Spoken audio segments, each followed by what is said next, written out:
The wagon creaked under my weight as I eased it down the dry creek bank reins, loose in my hands.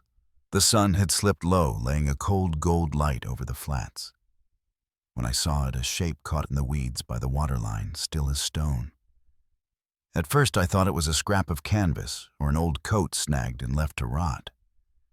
But as I stepped closer, boots crunching over river rock, I caught the faintest rise and fall of breath. A woman lay there, dress torn, bare feet caked with mud, her skin so pale it near matched the frost clinging to the grass.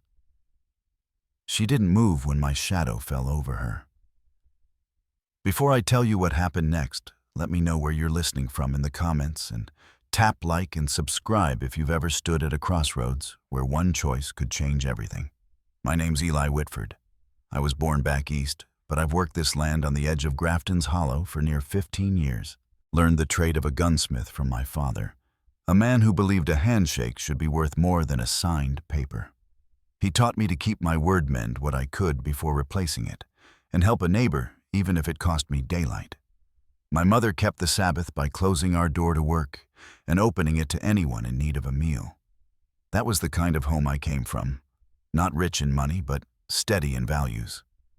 Life changed when the railroad pushed through, bringing speculators and strangers with deep pockets who looked at land as numbers on a page instead of sweat in the soil.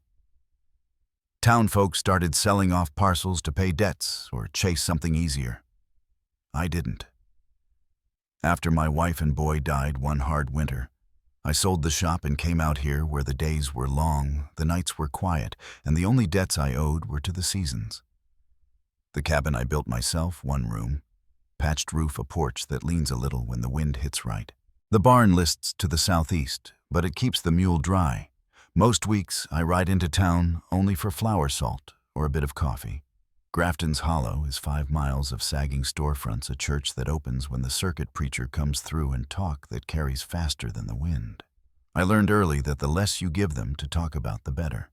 That afternoon, I wasn't looking for company. I was checking for coyote sign near the fence line, the way you do before the cold sets in for good.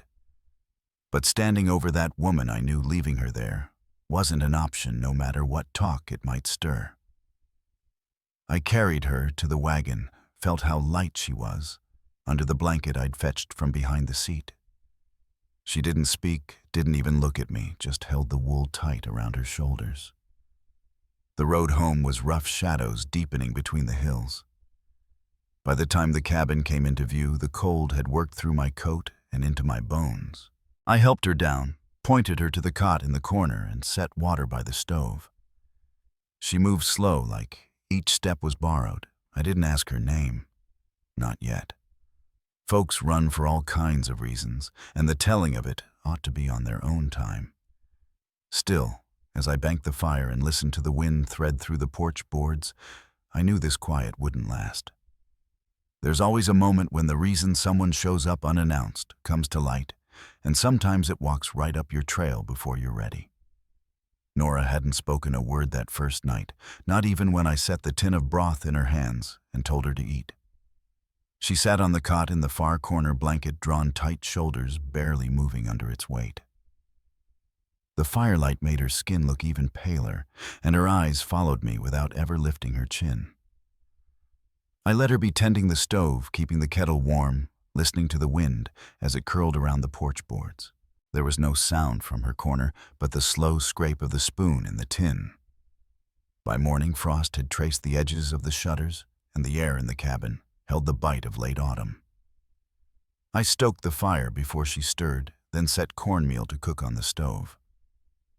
When she sat up, I told her there was water by the basin if she wanted to wash. She nodded once, not moving until the smell of hot mush reached her. At the table, she ate slow, fingers trembling just enough to spill a few grains back into the bowl. I asked her name.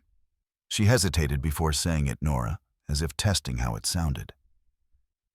I told her mine, and she kept her eyes on the bowl. She had no shoes, so I brought out an old pair of leather boots from under the cabinet. The laces were frayed, but the leather still held. She pulled them on without complaint, even though they hung loose at the heel.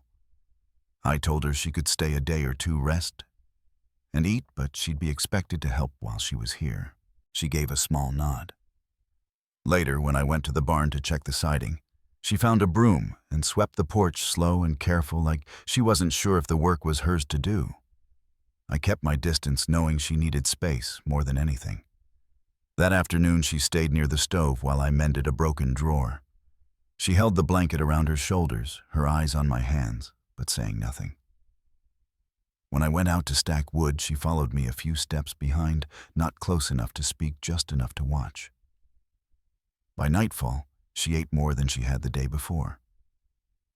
Afterward, I settled into the chair by the door, rifle within reach, the fire steady in the stove. I could hear her breathing, even out as she lay on the cot. It wasn't safety yet, but it was the first quiet she'd had in a while. The next morning, a thin layer of snow covered the yard. I found her still asleep, blanket pulled high. I set a cup of hot water by her hand before starting the coffee. She woke slowly, rubbing her temples, then pulled on the boots I'd patched the night before. Over coffee and mush, she asked if I'd built the place myself. I told her I had 15 years back after my family died. She didn't ask how, and I didn't explain. I took her with me to walk the fence line that day. She wore one of my old wool shirts under her dress sleeves, rolled at the cuff. I showed her where the rails sagged, where a deer left tracks in the barnyard, and where the coyotes nosed near the fence. At the barn, I handed her a pitchfork and told her to feed the mule. She worked steady, glancing my way now and then, but I let her keep the chore as her own. By midday, the snow had turned to slush. Back in the cabin, I made flat bread from flour and water. She watched the way I kneaded the dough, then took a small piece when I offered it. That afternoon, I showed her my rifle, the only one I kept ready, and how to clean and load it. Her hands shook when she pushed the cartridges into place, but her eyes were steady when she sighted down the barrel. She fired once into the open field, the sound cracking through the still air. I told her it was a good shot. She didn't smile, but something in her posture shifted. That evening, we skinned 2 rabbits at the table. I explained how to use every part, and she listened close, her hands resting on the edge of the wood. While the stew simmered, she told me she'd come from the east, from a farm, and that she'd run because her husband wouldn't stop. Her voice caught when she said she'd stopped here because she was too tired to go farther. I nodded and set a bowl of stew in front of her. We ate in the warmth of the small room. No promises made, just the quiet understanding that staying was its own choice. The following days brought steady rain, the kind that softened the ground but didn't soak it through. We worked on the porch roof together, replacing 2 rotted boards. When she slipped on the wet step, I caught her by the elbow without thinking. She steadied herself, thanked me, and we finished the work. That night, she asked if she could cook. I stepped aside and watched her move in the small kitchen like it was hers. She added dried sage to the stew and stitched leather on a worn saddle strap before bed. Each day, she seemed less like someone passing through and more like someone settling in. But on the morning I found the scrap of paper nailed to the far fence post, the air between us changed. The note read, "You can't run forever, girl."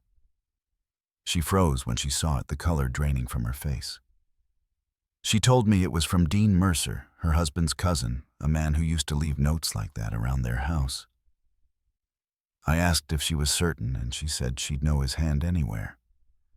I told her it could mean someone passed through town and heard talk, or it could mean more.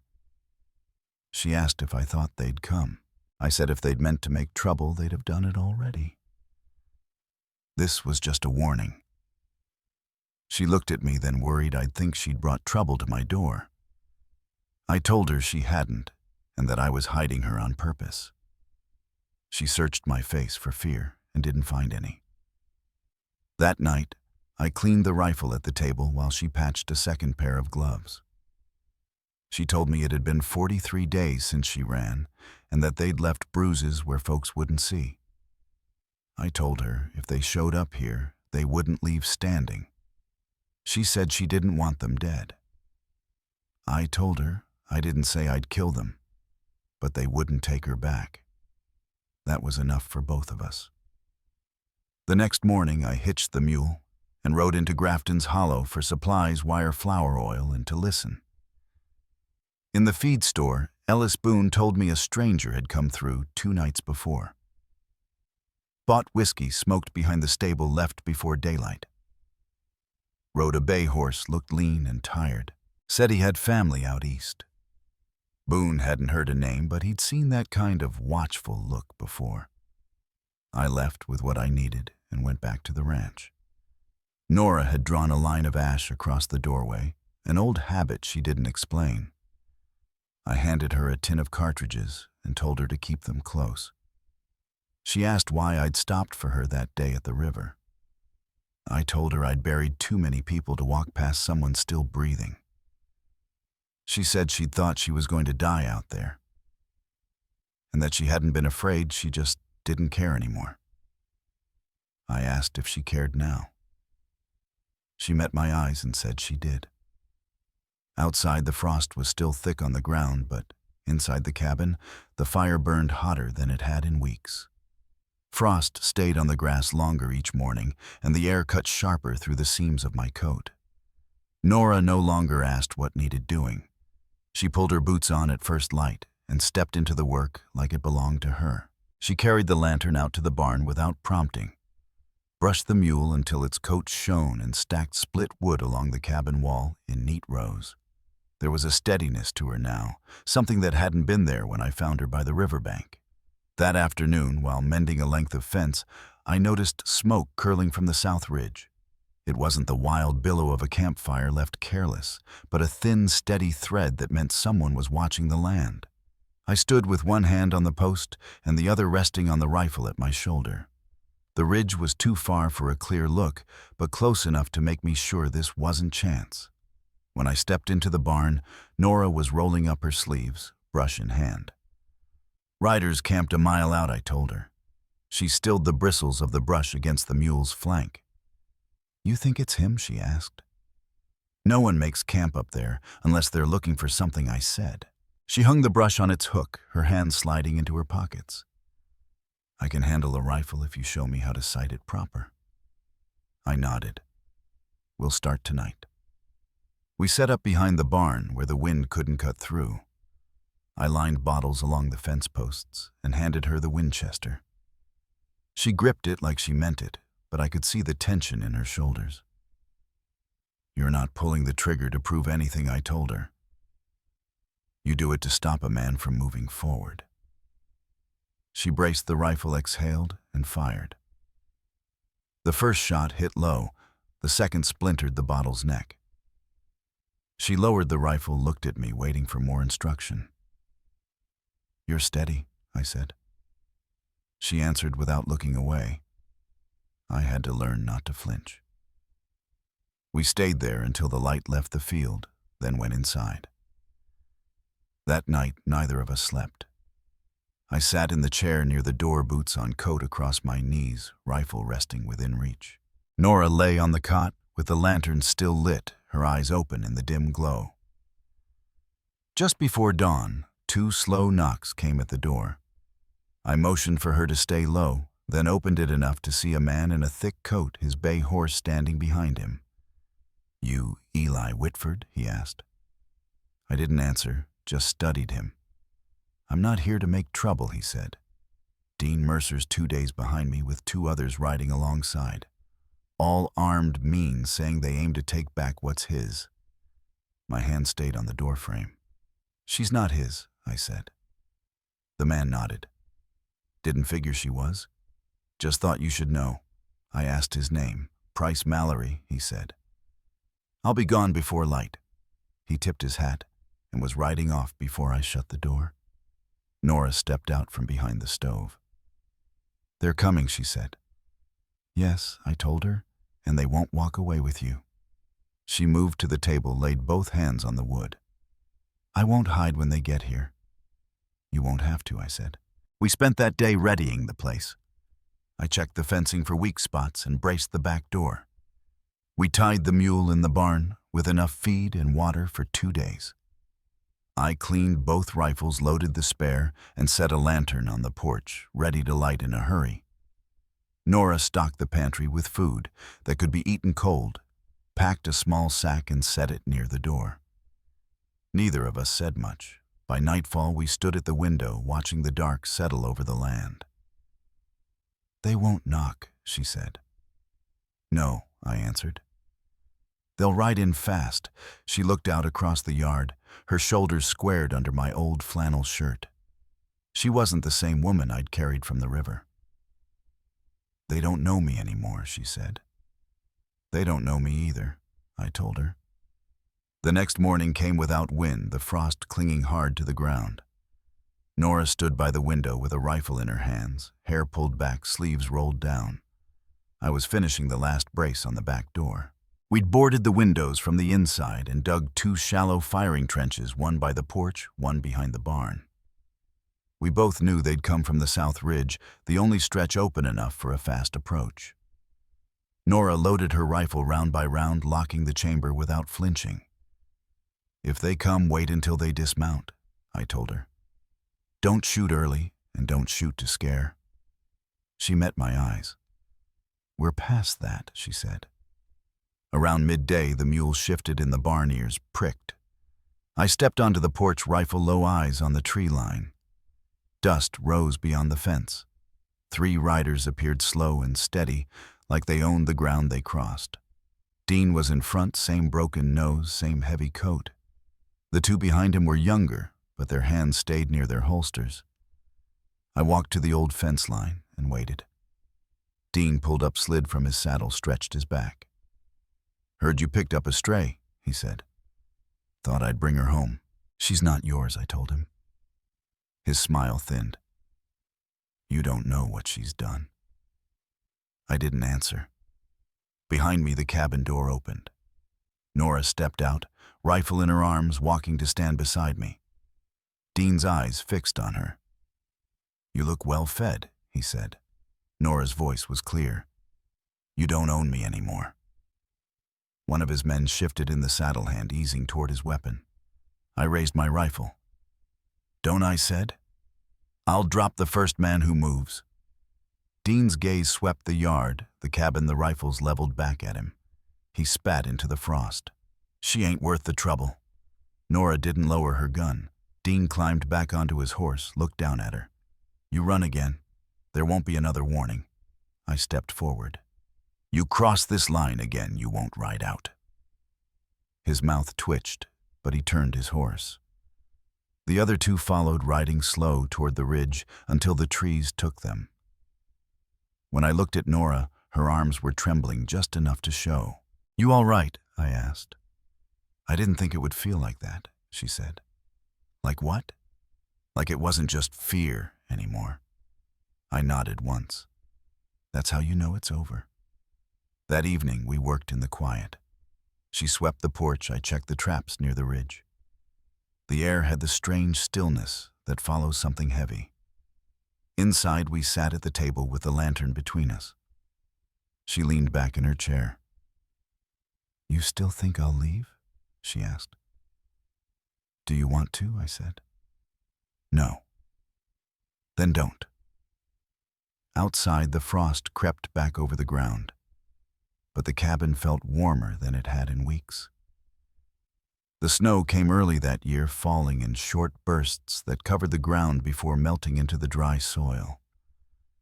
Inside, the stove burned near constant, and the air held the smell of pine and wood smoke.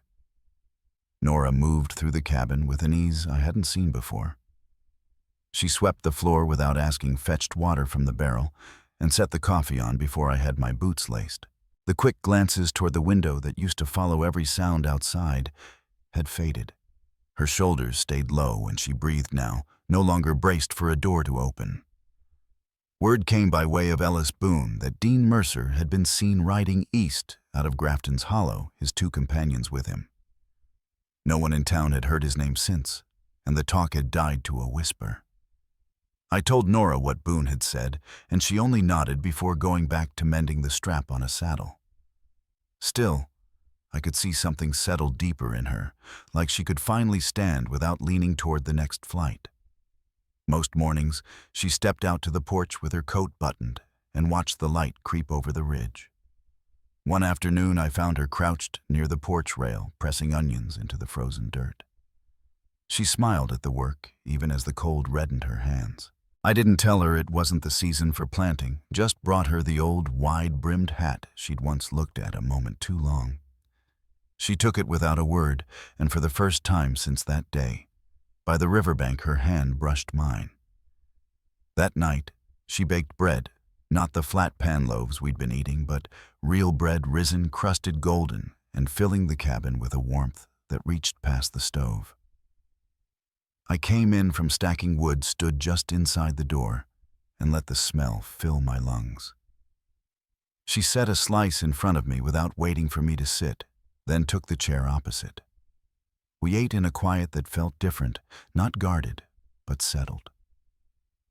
As winter pressed on, our trips into town grew less frequent. When we did go, she no longer walked a step behind me. At the Mercantile, Boone rang us up without comment, and at the stable she asked about seed for planting come spring. When a woman near the counter asked her name, Nora answered Nora Whitford without a pause. No one corrected her, and I didn't either. By late afternoon, the light had gone low and the wind picked up from the north. We rode home with the wagon bed lighter than when we'd left, the coffee tin wrapped in cloth and a new length of cloth for her dress folded at her side. Back at the cabin, she carried the sack in while I tied off the mule. Through the window, I saw her set the coffee on the shelf like it belonged there, then turned to ask if I wanted stew or bread for supper. I told her both, and she laughed, a sound I hadn't heard from her before. The days began to follow their own rhythm. She rose early, humming under her breath as she worked. I kept the woodpile high and the tools sharp. We spoke when there was something to say, and let the rest ride in comfortable silence. There were no promises spoken, no talk of what might come, only the fact that neither of us was moving on. Late one evening, after we'd cleaned up from supper, she stepped onto the porch. I followed the boards creaking under my weight. The cold bit at my ears, but she stood steady, looking out across the yard. I used to think belonging meant being claimed, she said. Told what to do, where to go, who to be. I thought that was safety. She glanced at me. This is different. I nodded. It's staying. You stayed. She looked back toward the dark field. You did too. Snow began again, soft against the brim of her hat. We stayed there until the cold pushed us back inside. She banked the fire while I latched the door. That night, when I turned down the lamp, the cabin didn't feel like a place holding off the world. It felt like a place we'd both chosen. The next morning, the frost was heavier, clinging to the fence rails and the mule's mane. We worked side by side without speaking much, mending a gap in the chicken coop and checking the traps by the canyon. The pelts were good, the kind we could trade for supplies when the thaw came. Back at the cabin, Nora hung the skins to dry while I brushed snow from the porch steps. By late afternoon, the wind had picked up, carrying a cold that warned of a longer storm. I stepped inside to find her folding a pair of gloves she'd mended. She looked up. Feels like it's settling in for a while, she said. I agreed, glancing toward the window as the snow thickened. The light outside had gone that deep gray that comes before nightfall, but through it I thought I caught a shape moving slow along the ridge. It was too far to tell if it was man or animal, but the movement didn't match the deer I'd seen there before. I stood still, listening for anything over the wind. The shape paused, then disappeared into the tree line. I let the curtain fall back into place, the smell of fresh bread and wood smoke grounding the room again. The wind carried the storm off quicker than I expected, leaving a crust of snow along the fence rails and the mule's back. The ridge to the south stood clear again, the pines sharp against the pale sky. That's when I saw it, thin smoke rising where the trees broke steady and deliberate too far for an accidental campfire too close to be comfortable. I stood a long while at the barn door, watching it hold to the air. Whoever it was hadn't moved on. Nora was inside rolling dough for another loaf. I told her about the smoke, and she stilled her hands on the table. "Do you think they've come back?" she asked. "I think someone's watching," I said. "Could be nothing, but I'll be ready." She folded the dough once more before setting it aside to rise. "Then I'll be ready too." We spent the rest of the day working around the yard, though both of us kept glancing toward the ridge. I split wood, stacking it high against the cabin wall. She hauled water from the barrel to the wash basin, then mended the worn cuff of my coat. Near sundown, I brought the Winchester inside, set it on the table, and oiled the stock. She joined me, threading a needle through the heavy leather of the saddle girth, the quiet between us filled only by the soft scrape of the cleaning rod. The next morning came cold, but still. I was checking the traps by the canyon when hoofbeats carried faint over the snow. They slowed before reaching the yard, then stopped. When I stepped out from behind the barn, a single rider sat there. A man in a dark coat, his hat pulled low. Horse lathered from the ride. He lifted a hand in greeting, but didn't smile. "You Eli Whitford," he called. I didn't answer right away, just walked to the fence line. "Name's Price Mallory," he said. "I'm not here to cause you trouble." Dean Mercer's 2 days behind me, and he's not alone. 2 other men riding with him, all armed.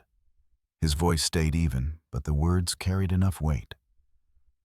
"Why tell me?" I asked. "Because I heard him talk," he said. "Didn't sit right. Thought you ought to know before they're on your doorstep." I nodded once. "Then you'd better keep riding." He tipped his hat, turned his horse, and was gone before the cold carried his breath away. Nora stepped out onto the porch as I came back toward the cabin. "They're coming," she said. I told her what Price had said, and she met my eyes without looking away.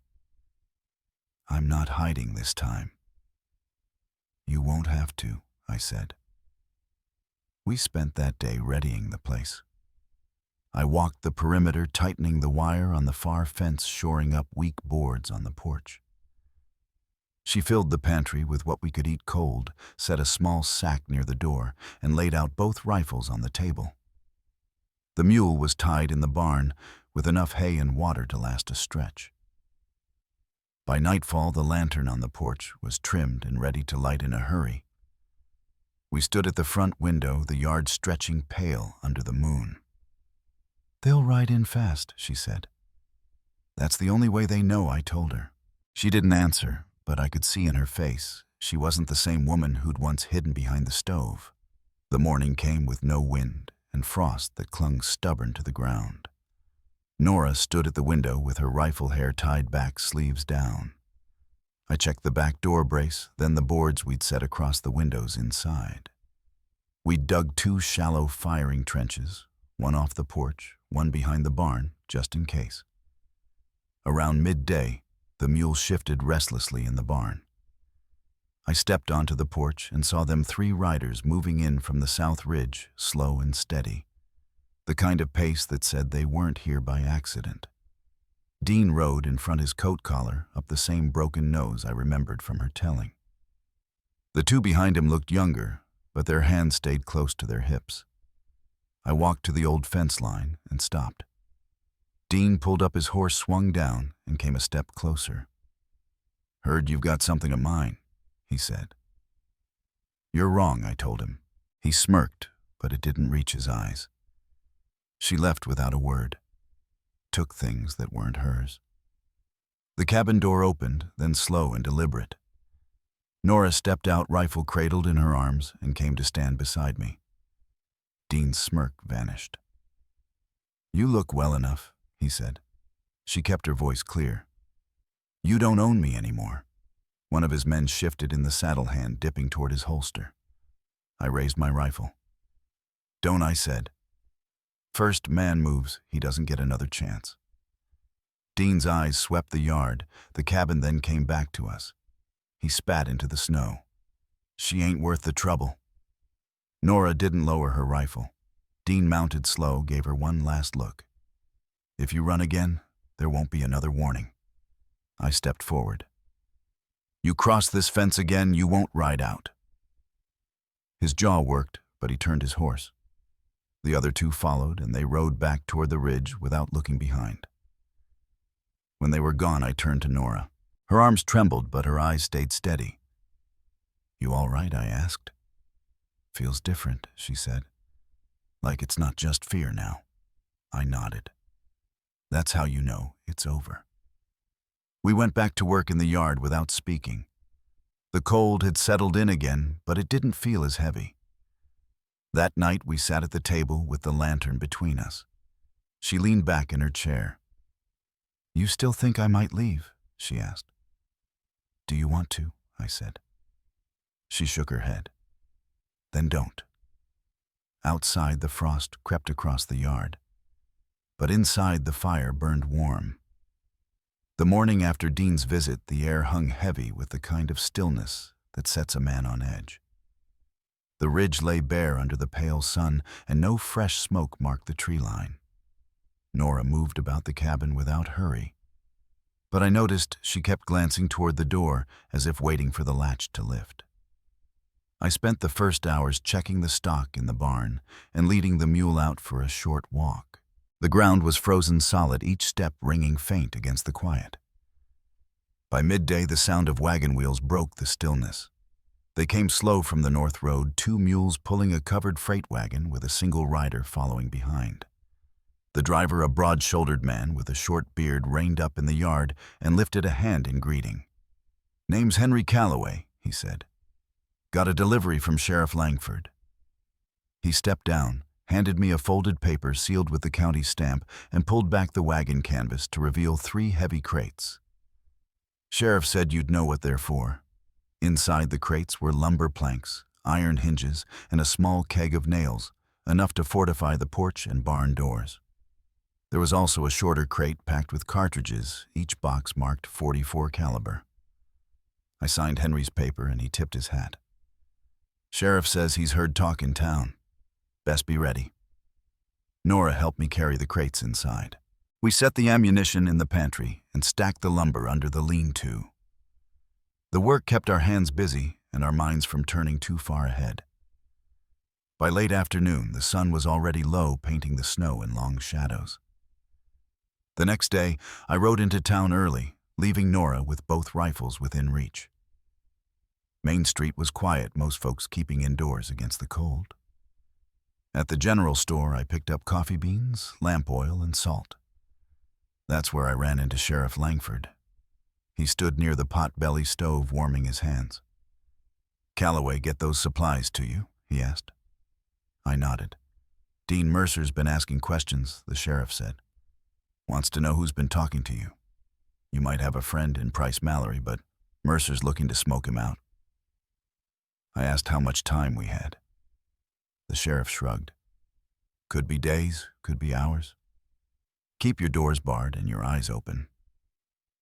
His tone held no comfort, only plain fact. When I got back to the ridge, Nora was splitting kindling by the porch. She listened as I told her what Langford had said. "Then we keep watch in shifts," she said.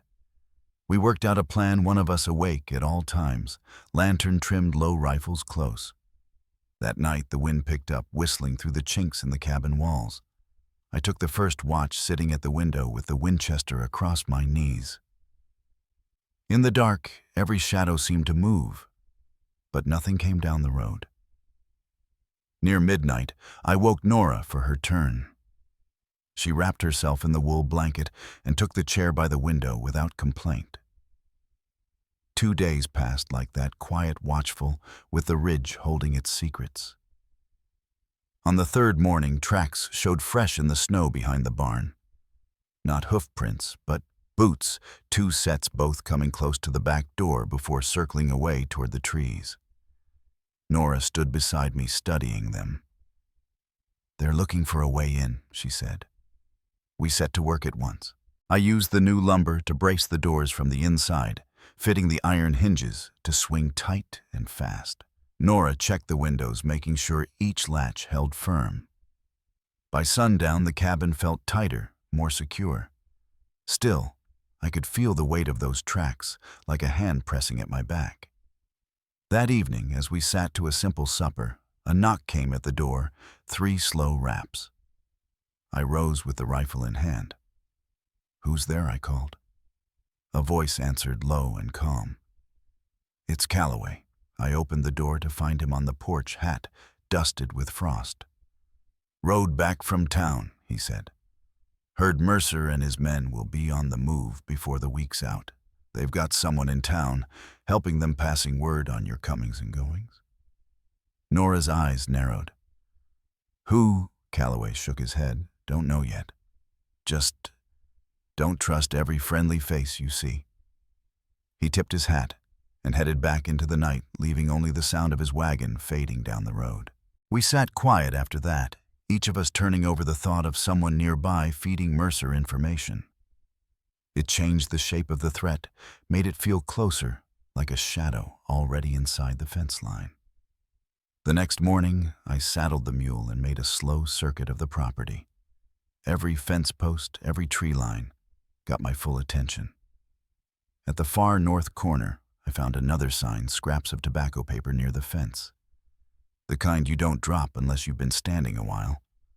Someone had been watching. When I got back, Nora was waiting on the porch, her rifle leaning against the wall. "I've been thinking," she said. "If they're watching, we should give them something to see. Something that makes them think twice." I asked her what she meant, and she gave a small, steady smile. "Let's make this place look like more trouble than it's worth." We spent the day setting our own markers, tools left in plain sight like we were working on traps. A line of empty bottles along the porch rail, the kind that could be knocked down fast in a fight. And smoke rising from the chimney, steady as if someone were always home and watching. By sundown, the ridge felt different. The stillness was still there, but under it ran a current of resolve. Nora stood beside me at the porch rail, looking toward the tree line. "They'll come," she said. "Let them," I answered. The lantern burned late that night, casting long light across the yard. Out past the fence, the dark held its secrets. For now. On the 4th day of watch, the sky stayed low and gray, heavy with snow that never quite fell. By mid-morning, I caught the sound of hooves moving slow along the south road. Nora stepped to the window, rifle in hand, and watched as 3 riders came into view. They stopped just short of the fence line, sitting their horses as if weighing what they saw. One wore a long duster, another a red bandana pulled high, and the third, broad in the shoulders, kept his hat brim low. They didn't call out, didn't wave, just turned their mounts and rode back the way they came. Nora kept her eyes on the road until they vanished beyond the ridge. "They're counting heads," she said. The rest of the morning we moved with quiet purpose. I checked the gate latches twice, then walked the fence line with the mule trailing behind me. Nora filled 2 more buckets from the well and set them inside the porch where they wouldn't freeze. By noon we were ready for company, whether they came with open hands or drawn guns. It was near dusk when the first shot rang out, far enough to echo close enough to set the mules stamping in their stalls. Nora and I moved to the front windows. Shadows shifted near the tree line, and the next bullet struck the porch rail, splintering the wood. I fired back once, just to send a message. The shadows stilled, then pulled away into the dark. We stayed awake the whole night, the lantern burning low. Sometime past midnight, the wind carried faint voices from the trees, but no one crossed the yard. When dawn broke, fresh tracks marked the snow half-moons from horseshoes and deep boot prints heading east. By midday, Sheriff Langford rode up with 2 deputies, snow crusting his coat. "Mercer's men are getting bold," he said. "Price Mallory wired me they're planning to push you off this land before the week's out." He looked from me to Nora.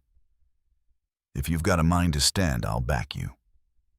We gathered at the table, the sheriff spreading a rough map of the ridge. He pointed to the south road and the creek crossing.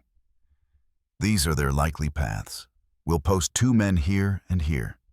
You keep your eyes on the yard and the barn." Nora leaned in her finger, tracing a narrow draw to the west. "What about this?" she asked. "It's a blind spot if they know it." The sheriff nodded, marking it with his pencil. Before they left, Langford clasped my shoulder.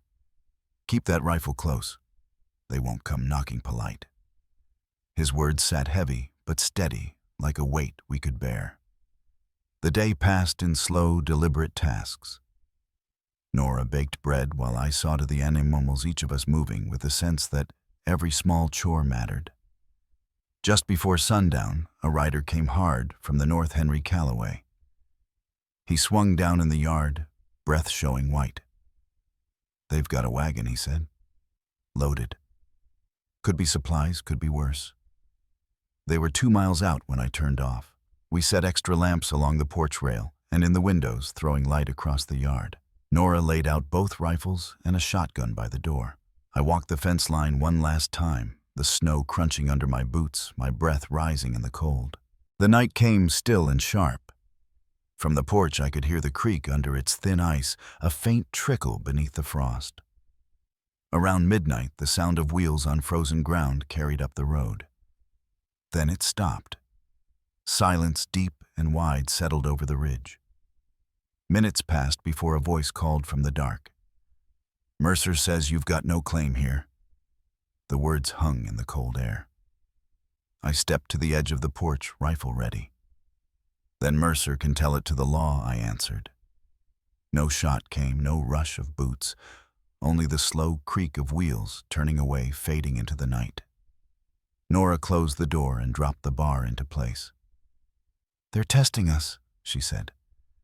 "Next time they won't ride off so easy." We kept watch until the first pale light touched the snow. The ridge was quiet again, but the quiet felt thinner, like glass ready to crack. Somewhere beyond the trees, the next move was already taking shape.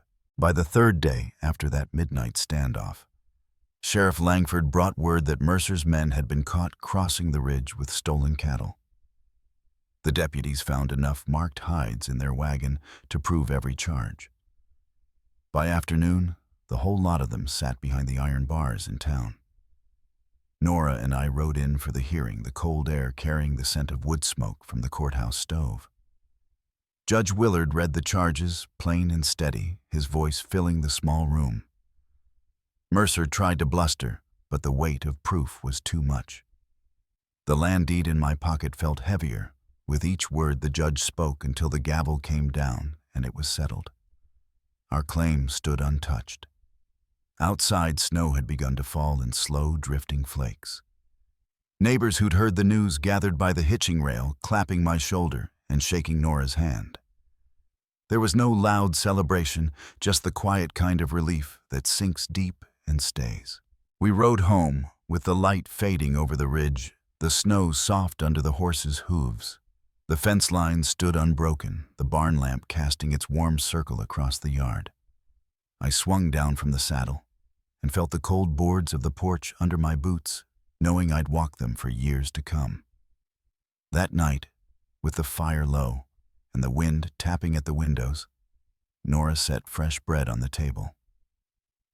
We ate in the easy quiet of folks who've weathered a hard stretch together and come through stronger. The land outside lay still, but it no longer felt like a place under threat. It felt like home. Life out here doesn't often hand you justice quick or clean. But when it comes, it's worth every mile and every long night. You learn to stand even when the ground shakes and to hold fast to the people who stand with you. If this story's found its way to you, maybe you've had to fight for something worth keeping. Maybe you've known the long wait for the truth to settle in your favor. I hope it reminds you that dignity once claimed can't be taken not by weather, not by time, and not by those who'd rather see you gone. Thank you for riding this trail with me. If it stirred a memory or a thought worth sharing, I'd be glad to hear it. Until next time, keep your fire lit and your saddle ready.